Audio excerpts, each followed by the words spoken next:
Indian council of agricultural research, ये कृषि मंत्रालय के अधीन आता है।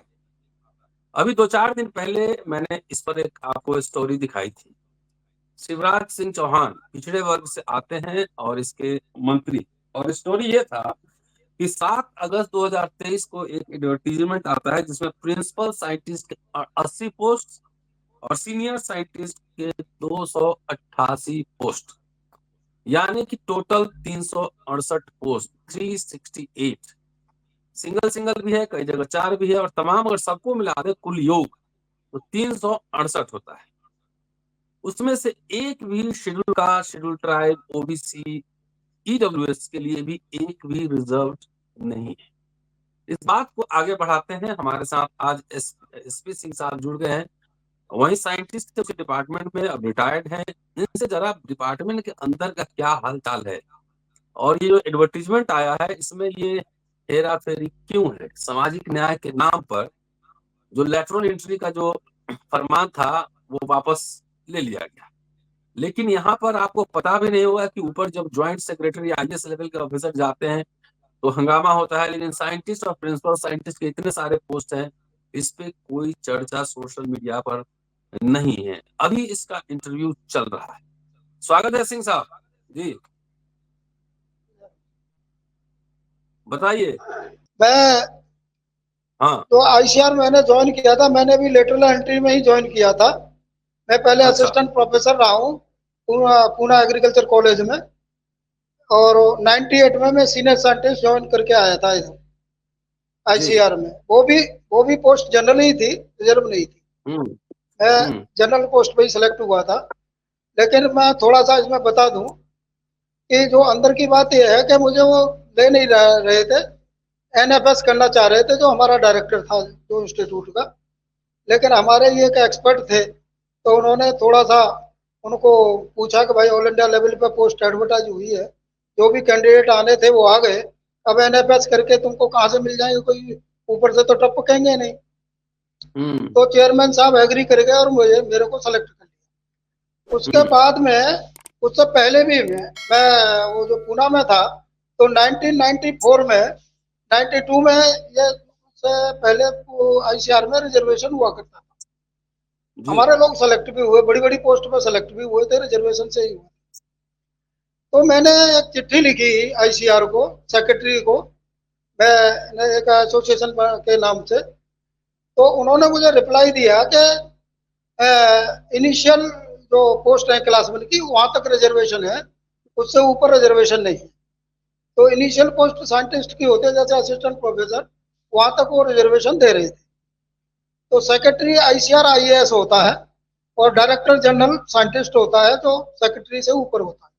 डायरेक्टर जनरल तो एक ही होता है, लेकिन डायरेक्टर जनरल आज तक आईसीआर में हमारा कोई आदमी बना ही नहीं है। एस सी एस टी का, ओबीसी तो शायद बन भी गया एक आध बार, तो हम्म एस सी एस टी का तो कोई बना ही नहीं आज तक। तो मैंने जब उन्होंने लिखा, जब पता किया, मैंने बहुत सारी कोशिश के बाद ये पता चला कि उस समय ये जो रिजर्वेशन दिया था, बाबू जगजीवन राम एग्रीकल्चर मिनिस्टर थे, तो उन्होंने ये सभी लेवल पर रिजर्वेशन दिया था। और एग्रीकल्चर साइंटिस्ट रिक्रूटमेंट बोर्ड जिसकी आप चर्चा कर रहे हैं, जिसने जो एडवर्टाइजमेंट निकाला है, इसकी स्थापना की थी उन्होंने अपने पीरियड में। और उस समय हम्म डॉक्टर एम एल सहारे हुआ करते थे, बाद में ओपीएससी के चेयरमैन भी हुए थे, तो उनको वो चेयरमैन बनाया था। उस समय तक ठीक चल रहा था, लोगों को लिया जाता था, रिजर्वेशन भरा जा भरा जा रहा था।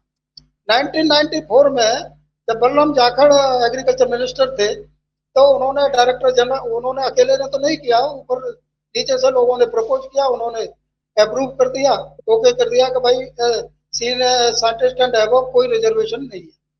अब senior scientist and above, senior scientist होता है एसोसिएट प्रोफेसर, प्रिंसिपल साइंटिस्ट होता है प्रोफेसर, उससे ऊपर ADG, DDG, director, director general, ये बहुत सारी पोस्ट हैं। मैं हम्म आपको थोड़ा सा वो अ, बता दूं कि आईसीआर में 114 इंस्टीट्यूट हैं, ऑल इंडिया लेवल हम्म पर 114 इंस्टीट्यूट हैं, जिसमें 4 डीम्ड यूनिवर्सिटी है आईसीआर की, और 66 इंस्टीट्यूट हैं, 66। एनआरसी है, नेशनल रिसर्च सेंटर, वो 15 हैं, और नेशनल ब्यूरो हैं 6, और डायरेक्टरेट हैं, प्रोजेक्ट डायरेक्टरेट और डायरेक्टरेट हैं 12, और ATARI agriculture technology application research institute जो है वो है 11। इस तरह से 114 हैं। इन 114 में एक भी डायरेक्टर आज भी अपना नहीं। 114 डायरेक्टर में जिनके पास अपना मतलब अटूट SC ST OBC के, अपना हाँ, मतलब SC SC ST OBC, OBC को। हाँ कोई भी, मतलब SC ST OBC भी मुझे लग रहा है कोई भी नहीं आज की डेट में होगा, एक आध कोई होगा, लेकिन जहाँ तक मेरी नॉलेज में कोई भी डायरेक्टर अपना नहीं। और हर डायरेक्टर को अच्छी पावर होती है, रिक्रूटमेंट पावर होती है, और बड़ी पोस्ट ये एक तरह से वाइस चांसलर लेवल के आदमी होते हैं वो। और इसके अलावा DG तो एक होता है, DDG 9 है, डिप्टी डायरेक्टर जनरल 9 है, और ADG असिस्टेंट डायरेक्टर जनरल है 24। आई कार्प है all India coordinator research project है 43, इनके कोऑर्डिनेटर होते हैं, उनमें भी कोई भी अपना नहीं है। और एग्रीकल्चर यूनिवर्सिटी अपना जिनको ये जो अपना मत बोलिए, अपना मत बोलिए, बोलिए SC ST OBC। अपना का मतलब रिश्तेदारी समझ में आता है। हाँ SC ST चलिए OBC, ठीक, हाँ SC ST OBC। SC OBC। और एग्रीकल्चर यूनिवर्सिटीज हैं 74, 70+4 है, 4 तो 4 सेंट्रल यूनिवर्सिटी है, और 70 है जो स्टेट यूनिवर्सिटी है। इनको जी। ICAR फंडिंग करती है, जैसे आपके यूनिवर्सिटीज को UGC फंडिंग करती है, वैसे ICAR एग्रीकल्चर यूनिवर्सिटीज को फंडिंग करती है। तो इसमें वाइस चांसलर में भी कोई भी SC ST OBC नहीं है। एक आध कोई अपने जो उससे बन जाए तो बन जाए, लेकिन बना नहीं आज, एक दो को छोड़कर। अब आपको मैंने जो एनुअल रिपोर्ट है इनकी 22-23 की, उसको मैंने देखा था। तो एनुअल रिपोर्ट के अनुसार जो साइंटिस्ट की पोस्ट है 3653, तो इसमें 3653 में 533 शेड्यूल कास्ट हैं, और 216 शेड्यूल ट्राइब है। ये लो लेवल के साइंटिस्ट, असिस्टेंट प्रोफेसर समझिए आप। इसके ऊपर सीनियर साइंटिस्ट की 863 पोस्ट है, जिसमें 60 है, जिसमें वो 60 SC हैं और 15 ST हैं, बस। ये भी अपने प्रमोशन वगैरह से चले गए। और प्रिंसिपल साइंटिस्ट और HOD 226 हैं, इसमें 13 शेड्यूल कास्ट हैं और 3 शेड्यूल ट्राइब हैं। जिसको अगर आप प्रोपोर्शनेट रिजर्व परसेंटेज निकालेंगे तो ये बनती है 5.75 और शेड्यूल कास्ट की, और 1.33 schedule tribe. RMP research management position है 81, जो जिसको रिसर्च मैनेजमेंट बोला जाता है, उसमें से शेड्यूल कास्ट के केवल 2 हैं, 2.47% बैठते हैं। ये एनुअल रिपोर्ट 2022-23 से मैंने लिया है। इसका रिप्रेजेंटेशन मैं 94 से करता आ रहा हूँ, और मैंने जब रिटायरमेंट तक मैंने लड़ाई, एक बार ICAR का मैंने रिव्यू भी करवाना था, यही नहीं है। और भी मैं आपको बता दूं कि कुछ ठेके की पोस्ट है जो कॉन्ट्रेक्चुअल पोस्ट भरी जा रही है, उनका भी रिजर्वेशन नहीं है। अब टेक्निकल की जो पोस्ट है, पहले टेक्निकल भरे जाते थे, उनका रिजर्वेशन रहता था। आवाज कम आ रही अब है। जो है वो SRF जो जिनको कहिए सीनियर रिसर्च फेलो वगैरह जो होते हैं, और सीनियर रिसर्च एसोसिएट होते हैं, उनमें कोई रिजर्वेशन नहीं है, और उनका एक्सपीरियंस साइंटिस्ट में काउंट होता है, और वो सीनियर नजदीक साइंटिस्ट के रखिए, लिए अप्लाई कर नजदीक सकते हैं। रखिए। तो उनमें भी कोई रिजर्वेशन नहीं है। अब जो एडमिनिस्ट्रेटिव पोस्ट है, वो हाँ। जो है वो क्या नाम है, उनमें भी कोई रिजर्वेशन नहीं है। इसको लेकर के मैंने ICAR का, जब फूलचंद वर्मा एक मेंबर हुआ करते थे, वो जब नेशनल कमीशन शेड्यूल कास्ट में मैंने रिप्रेजेंट किया था, तो फूलचंद वर्मा हुआ करते थे कमीशन के मेंबर, तो उनके पास केस था। तो मैंने रिव्यू के लिए लिखा कि ICAR का रिजर्वेशन का रिव्यू किया जाए, तो उन्होंने रिव्यू के लिए मान गए, और रिव्यू के लिए उन्होंने वो भेज दिया उनको। मेरे को भी बुलाया, एक बार लेटर मिल गया मुझे, मैंने कुछ लोगों को कहा भाई आप लोग भी आ जाइए, लेकिन 1-2 दिन में ही दूसरा लेटर चला जाता है कि अभी कैंसिल कर दिया रिव्यू। लेकिन पता चला कि मेरे बाद में मुझे नहीं बुला करके वहीं के किसी आदमी को बिठा करके रिव्यू कर दिया, और सब मेरे पास उनकी प्रोसीडिंग है, ऐसे ही नहीं बोल रहा हूँ, रिव्यू की प्रोसीडिंग है, उन्होंने सब ओके कर दिया, हाँ सब ठीक है। क्या का रिव्यू था? साइंटिस्ट में कोई रिव्यू नहीं किया, टेक्निकल में रिव्यू नहीं किया, जा करके साइन कर दिया कि ये इस तरह से जो हमारे ही लोग हैं, हमारे ही फील्ड में छुरा भोंक रहे हैं।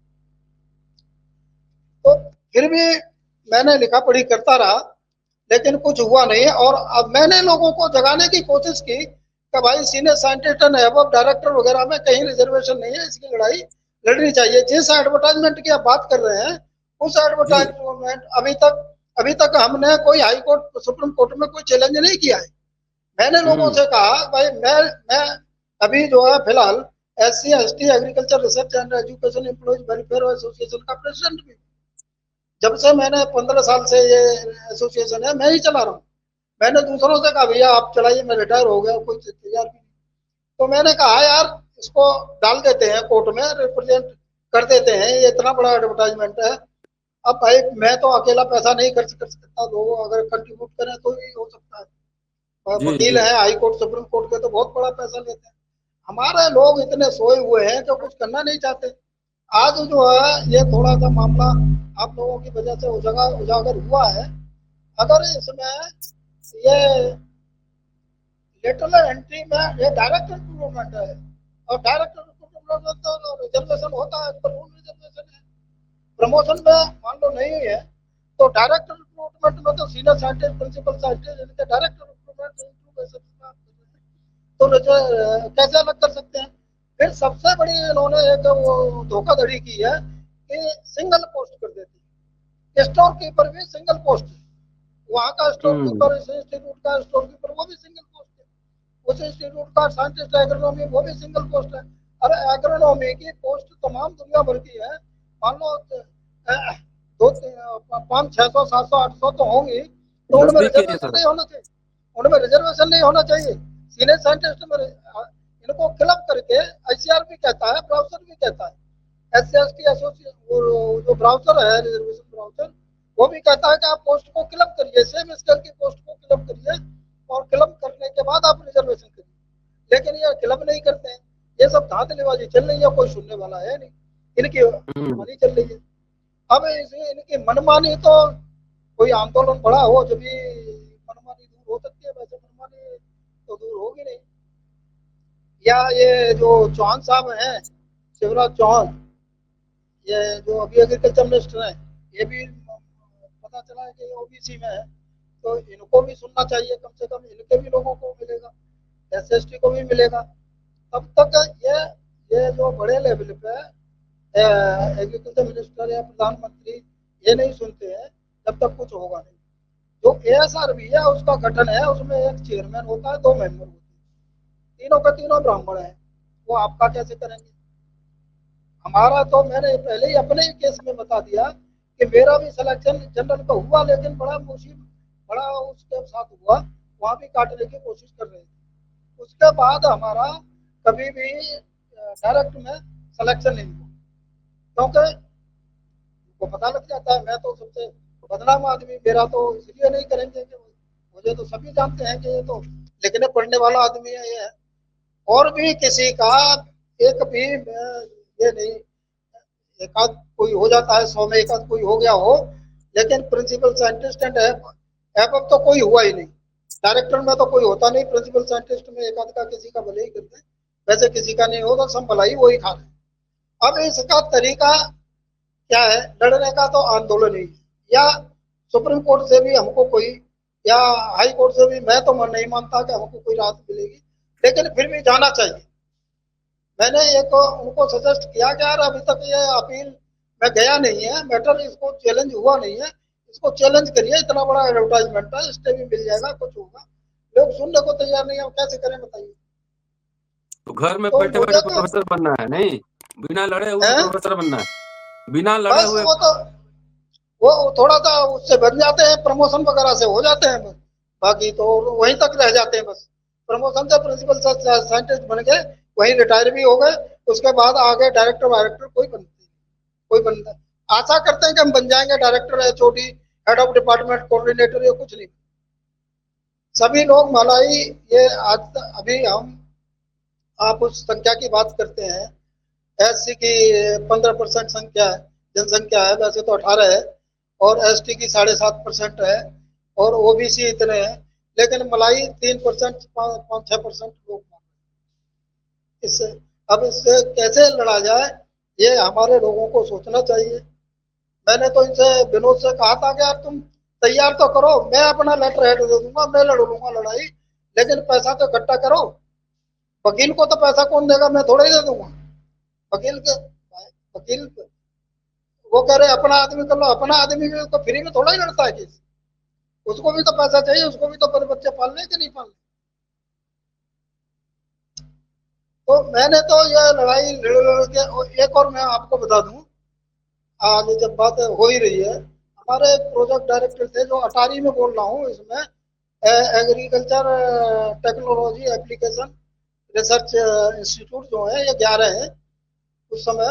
तो एक हमारे, वो महाराष्ट्र के थे, मंडपे साहब, मेरे साथ पीएचडी में थे, मेरे सब्जेक्ट के नहीं थे लेकिन इंस्टीट्यूट में थे, तो इसलिए उनसे जान पहचान थी, अच्छे आदमी। वो उस समय डायरेक्टर थे राजस्थान, तो डायरेक्टर थे राजस्थान में, उनका मर्डर हो गया। और मर्डर ऐसा हुआ कि अपनी कुर्सी से ऐसे वो अपने वो लगा के, ऐसा कुछ बहानेबाजी थी, मेरे को पता चला। तो मुझे नहीं लग रहा था कि ये मर्डर केस है, ये मुझे ये नहीं लग रहा कि ये सुसाइड केस है, ये लग रहा था कि मर्डर केस है। मुझसे मेरे साथियों ने कहा, मैंने कमीशन में डाल दिया कि इन लोगों का हाथ है इसमें, और इनका जो जो सुसाइड नहीं, मर्डर। डायरेक्टर जनरल के नाम से मैंने रिपोर्ट की थी, जो डायरेक्टर जनरल हमारा सबसे सुपर बॉस होता है, उस उसके नाम से मैंने कमीशन में डाला था। आप बताइए मेरे को कैसे माफ करेगा। तो उसमें मैंने अपना जो कुछ भुगतना था भुगता ही, मैंने कई बार इंक्वायरियां फेस की, बहुत सारी इंक्वायरियां मेरे साथ लगा दी, लेकिन मैं लास्ट में मैं ठीक ठाक रिटायर हो गया, मेरे ऊपर कोई चार्ज नहीं, आज पेंशन वेंशन सब मिल रही है। लड़ना तो पड़ता है, तो एक आध कोई हो जाए तो उसको ऐसे नहीं छोड़ते हैं।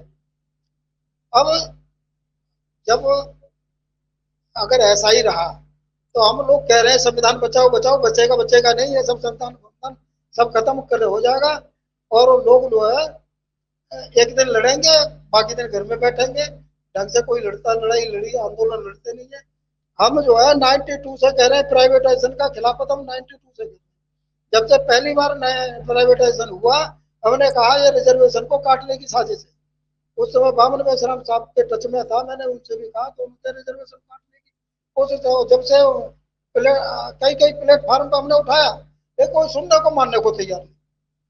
ये जो ये जो स्टेट का डिवीजन है, उत्तराखंड है, उत्तराखंड बाहर हो गया, हम रिजर्वेशन से बाहर हो गए। उत्तराखंड में पंतनगर एग्रीकल्चर यूनिवर्सिटी में है, आपके हमारे उत्तर प्रदेश के दूसरे लोगों को कैटेगरी को वहां पर रिजर्वेशन नहीं। ये डिवीजन से भी नुकसान हुआ, क्योंकि वहां कैंडिडेट अवेलेबल नहीं है, यहाँ से लेंगे नहीं, वही मलाई मारेंगे। तो किसी न किसी तरीके से प्राइवेटाइजेशन से, डिवीजन से, इस तरह से वो सब तरह से काट ही रहे हैं, और बहुत सारा काट दिया है। हम थोड़ा सा अभी ये है कि संविधान का मूल ढांचा है, ये ढांचा किसी तरह से बच जाए, तो बचेगा जब जब आंदोलन। अभी जिस बार जो बहन जी ने 21 अगस्त का जो आंदोलन किया, उससे हमें लग रहा है कुछ आशा की किरण जगी है, कि हो सकता है कि अभी कुछ जागरूकता है लोगों में, कुछ उम्मीद जगी है। नहीं तो हमारी तो उम्मीद खत्म हो गई थी, कब बचने बचाना होगा, जैसे वर्गीकरण कर दिया, क्रिमिनल लगा दिए जी लोग। जी जी तो, जी जी वर तो इससे, ठीक। जी जी जी बोलें। हाँ, तो मैं यही कह रहा था कि लोग जब तक आगे आएंगे नहीं, अब लोग क्या करते हैं। अभी मैं एक पोस्ट देख रहा था कि 21 अप्रैल के जो आंदोलन में, उसने लिखा कि अमीरों की लड़ाई गरीबों ने लड़ी। अरे मैं कह रहा हूँ यार, गरीबों को, अपने बच्चों को साइंटिस्ट नहीं बनाना, अपने प्रोफेसर नहीं बनाना, आईएएस नहीं बनाना, एसडीएम नहीं बनाना, कलेक्टर नहीं बनाना, तो गरीब का गरीब ही रहेगा, उसको अपने बच्चों को पढ़ा के रिजर्वेशन नहीं लेना है क्या है। तो ये तरह की जो पोस्ट डालना, ये साले, ये डिवाइड एंड रूल। और हमारे लोगों में मैं तो ये कहता हूँ, कहते ही हैं, तो कुछ क्रीम है जिसको समझ में आता है, कुछ को तो समझ में आता ही नहीं है। और वो तो कहते हैं, मैं जब लड़ रहा था ये लड़ाई, हमारे ही साथी कुछ कहते थे ऐसे तो नेता बनना। अब बताइए ऐसे में कैसे लड़ाई लड़ जाएगी? हम लड़ रहे हैं लड़ाई, अपना किराया भाड़ा खर्च कर रहे हैं, हम जा रहे हैं, हम वहां पर ये सबसे लड़े वो कर रहे हैं, और हमारे साथी लोग कह रहे हैं तेरा तो, इसको तो नेता बनना नहीं, हमें कुछ नहीं। हाँ। अकेला का आदमी कैसे लड़ेगा? जी जी, अभी चलिए भी लड़ाई तो हम लोग लड़ ही रहे हैं जी। मैं विनोद से कह रहा था कि यार एक दिन IRI इतना बड़ा ऑर्गेनाइजेशन है दिल्ली में, यहाँ में बहुत सारे साइंटिस्ट हैं, इनको इकट्ठा कर लो, एक दिन बैठ के बात कर लेते हैं। अब तुम जब कर ही रहे हो तो तुम अपना इनको थोड़ा इकट्ठा करो और इसको डालें, कोट वोट में डालें स्टेप स्टेप के लिए। लेकिन उसने भी कोशिश किया होगा, नहीं हो रहे होंगे लोग इकट्ठा। उनको डर है कि हमारा ट्रांसफर हो जाएगा, ट्रांसफर हो जाएगा तो क्या हो जाएगा, तनख्वाह तो उतनी रहेगी और बढ़ जाएगी, कहीं रिमोट में डालेंगे तो और हो जाएगी। मेरा जब मैं लड़ाई लड़ रहा था तो मुझे डराया जा रहा था कि तुम्हारा नॉर्थ ईस्ट में ट्रांसफर हो जाएगा। अब मैंने कहा यार 12% तो वहाँ ज्यादा मिलता है, कोई बात नहीं, आने जाने का खर्चा मेरा कर तो दे ट्रांसफर। तो ऐसी सोच रखने वाला आदमी लड़ सकता है, बाकी तो कोई नहीं लड़ सकता। अगर उसको घर में ही रहना है, अपने बीवी बच्चों के साथ ही सब रहना है और समाज के साथ, यही है। बाबा साहब ने कहा था मुझे पढ़े लिखों ने धोखा दिया, यही तो, इसीलिए तो कहा था, यही तो है धोखा देने वाली बात। जी भाई तुमको जी, नौकरी नौकरी मिल गई तो करेगा कौन? तुम्हें तो मलाई मार रहे हो, तुम्हें ही तो करना है ये सब। ठीक है सर, अब ठीक है। मैं तो इतना ही कहना चाह रहा था कि इतना बड़ा ऑर्गेनाइजेशन, ICAR वर्ल्ड का माना हुआ ऑर्गेनाइजेशन है, एशिया में तो नंबर 1 ऑर्गेनाइजेशन है, इतना बड़ा रिसर्च ऑर्गेनाइजेशन, वो भी एग्रीकल्चर का, तो और कहीं भी नहीं है। ये तो मैं आने आपको दी है, इसके ऊपर भी बहुत सारी मलाई है जो वही लोग खा रहे हैं। जब तक आप बड़ी पोस्ट पर नहीं पहुंचेंगे तो नेशनल इंटरनेशनल विदेश में भी आप नहीं जाएंगे, और विदेश में भी भेजने वाले, रिकमेंड करने वाले सब यही लोग हैं। तो वही वही जी कब्जा ही हुए हैं, वही कब्जा ही हुए हैं, वही मार लड़ाई मार रहे हैं। तो अब इसकी लड़ाई कैसे लड़ी जाए ये तो समाज डिसाइड करे। हम लोग ठीक है तो सर, जितनी लड़ाई ठीक लड़ सकते थे अपनी लेवल पे। ठीक ठीक। शुक्रिया सर, आपका बहुत बहुत शुक्रिया। और लड़ाई आप बहुत नहीं बहुत लड़ेंगे, अपनी लड़ाई साइंटिस्ट बनना है आपको, प्रोफेसर बनना है आपको, पैसे भी नहीं खर्चेंगे, लड़ेंगे भी नहीं, और जो लड़ रहा है उसको सहयोग भी नहीं करेंगे, तो कैसे बनेंगे प्रिंसिपल साइंटिस्ट? आप लड़ते रहिए, आप अभी लेटरल एंट्री लड़ते रहिए, आरक्षण में उपवर्गीकरण लड़ते रहिए, शिक्षा बर्बाद किया जा रहा है, और एक एक करके पोस्ट निकाला जा रहा है ताकि आरक्षण न देना पड़े। 368 में से SC 0, ST 0, OBC 0 का मामला है, EWS भी 0 ही बिल्कुल बिल्कुल है। सही कह तो आप करते रहिए, समझिए, इसको मैं कहता हूँ लीला। तो लीला समझिए और देखते रहिए अम्बेडकर नामा। फिर मिलते हैं रहे अगले हैं। एपिसोड आपने में। शुक्रिया सर, थैंक यू। आपने सुनने का मौका दिया लोगों, जो हमारे दर्शक लोग हैं सबके लिए बहुत बहुत धन्यवाद और साधुवाद। जय भीम। Thank you sir.